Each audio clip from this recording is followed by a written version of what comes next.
Bonjour, enchanté, je suis le professeur Nicolas Maya, votre nouvel ophtalmologue. Veuillez vous asseoir, s'il vous plaît. Donc, que vous appelez monsieur? Veugle Nicolas. Oh, Nicolas, comme moi, tiens. Ne vous foutez pas de ma gueule par hasard? Parce que, écoutez, monsieur, j'ai beau être myope astigmate avec un strabisme convergent, je peux voir très clair dans votre jeu, monsieur Nicolas aveugle. Mais bon, passons. Donc, c'est votre première fois ici, donc on va procéder à quelques tests de routine. On va vous cacher successivement l'œil gauche et l'œil droit afin de contrôler la vision à chaque œil. D'accord, monsieur? Très bien. Mettez ce cache-œil, s'il vous plaît. Comment ça, vous ne voyez plus? Ah, vous aviez déjà un cache-œil? Autant pour moi, monsieur, je n'avais pas vu. Bon, ben, dans ce cas, on va gagner du temps à faire ça en un clin d'œil. Hein. Enfin, si vous me passez l'expression, bien sûr. Donc, bon, ben, changez-le de... Bon, ben, regardez avec votre seul œil valide, monsieur. Hein. Allez-y. Vous me commencez par les 3 premières lettres importantes dans la gauche, s'il vous plaît. Allez-y. Ah, très bien. Mhm. Mhm. Mhm. Les triples A. Tu es sûr, Nicolas? Ah, mais moi, je n'ai pas le droit de vous le dire. Hein. Mais de toute façon, je ne la vois pas, la pancarte. Mais écoutez, monsieur, j'ai 95 ans, ma vision se détériore et je trouve toujours personne pour me remplacer. Et de toute façon, bon, moi, j'aurais dit un triple C. Hein. Mais on va vous faire confiance, Nicolas. De toute façon, on n'a pas le choix. Hein. Bon. Bon, expliquez-moi ce qui s'est passé avec cet œil, monsieur. Mhm. Mhm. Mhm. Très bien. Donc, si je comprends bien, monsieur, suite à une poussière dans l'œil, vous avez pris rendez-vous avec notre cabinet. Étant dans l'obligation de prolonger mes vacances, nous avons repoussé le rendez-vous jusqu'au prochain créneau disponible, à savoir aujourd'hui. Et donc, suite à cette attente, la cornée s'est infectée et vous avez perdu l'usage de votre œil gauche. Et c'est bien ça? Très bien, monsieur. Mais donc, vous venez pourquoi aujourd'hui, monsieur? Parce que cet œil est foutu. Ah, l'autre, c'est vrai, il est une conjonctivite. C'est vrai que c'est un peu rouge. Hein. D'ailleurs, avec le cachet, on aurait presque dit Terminator. Mais bon, c'est une mauvaise blague d'ophtalmologue. Très bien. Bon, ben, monsieur, je vais quand même regarder ça de plus près. Hein. Approchez-vous. Ouvre la bouche. En effet, c'est bien rouge. Bon. Bon, ben, monsieur, bonne nouvelle, monsieur. Hein. Ce n'est pas une conjonctivite, mais c'est l'infection qui gagne le deuxième œil. Donc, je vais vous prescrire quelques gouttes, puis on contrôlera ça lors d'un prochain rendez-vous en espérant que ça marche. Dans un an, monsieur. Oui, je sais, c'est long, monsieur. Mais écoutez, ce n'est pas de notre faute. Hein. On souffre d'une grave crise de la vocation dans notre secteur, monsieur. On manque cruellement d'ophtalmologues, monsieur. Non, mais je vous comprends bien, monsieur. Mais quand vous me dites ça, j'ai envie de vous dire ne tombez pas malade, monsieur. Ou choisissez mieux vos maladies. Et évitez les problèmes de peau. On a les mêmes soucis en dermatologie. Hein.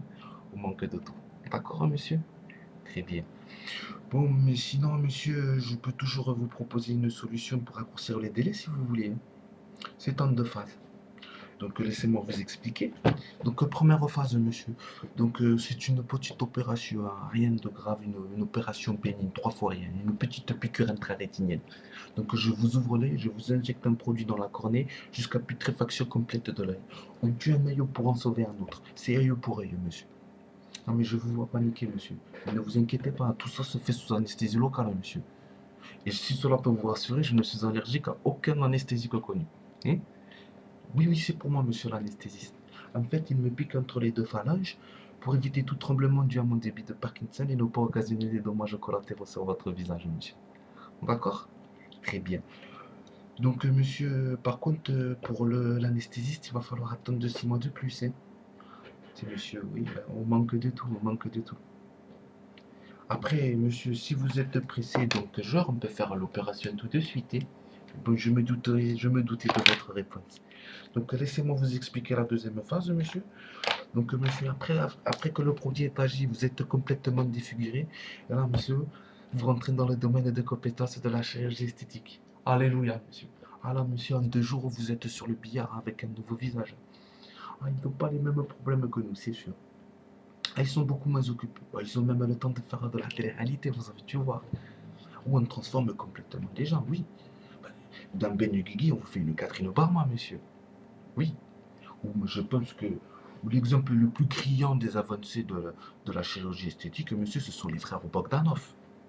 Bon, ben, dites-vous qu'ils étaient moches avant. Maintenant, ils sont presque humains. Oui, oui, oui, et complètement barjot, monsieur, mais ça, ce n'est pas le propos, monsieur. Cela relève de la psychiatrie, monsieur. Et il en manque aussi beaucoup, oui, oui, il en manque aussi beaucoup, monsieur. D'accord? Hein? Mais vous croyez que ça m'amuse, monsieur? Mais vous pouvez trouver ça barbare et excessif. Mais on s'adapte au marché, monsieur. Vous croyez que ça me fait plaisir, moi, de mutiler mes patients pour qu'ils soient soignés plus vite? Bon, c'est vrai que de temps en temps, j'ai un peu la main lourde. Il faut me comprendre, c'est pas souvent qu'on a l'occasion de se prendre pour Dexter. Donc voilà, hein, monsieur. Combien? 15 000 euros. Oui, je sais, monsieur, ça coûte les yeux de la tête. Bon, dans votre cas, un seul œil. Écoutez, monsieur, si vous trouvez ça toujours trop cher, vous pouvez toujours aller au Maghreb ou vous faire opérer. Vous avez dû voir les pubs sur M6, monsieur. Mais oui.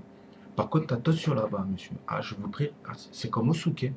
Vous venez pour une rhinoplastie, vous repartez avec une nouvelle paire de seins, hein.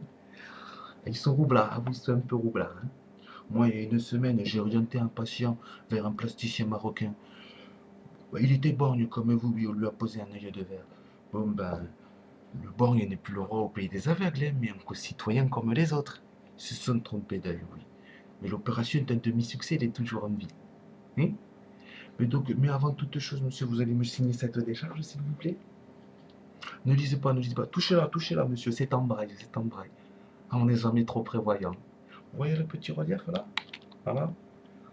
Une tête de mort. Oui, le dessin. Bravo, monsieur, vous avez appris votre. Vous êtes très fort, vous apprenez vite le braille, dis donc. Voilà. Mais monsieur, la solution, on la connaît, monsieur. On la connaît, la solution, monsieur. Mais ce serait de recruter à l'étranger. Mais bon, c'est pas trop la politique du gouvernement actuellement, hein. On les empêche même, on les vire même avant qu'ils aient fini leurs études. Donc, ben, monsieur, écoutez, moi, j'ai un autre exemple. Il n'y a même pas 10 jours de cela. On a refusé des visas à une centaine de confrères d'Abidjan. Bon, c'est vrai que ça nous aurait bien été utile, hein, ces ophtalmologues. Mais pourquoi on les a refusés? Parce que ce sont des ophtalmologistes ivoiriens. Certes, mais ils font du très bon boulot.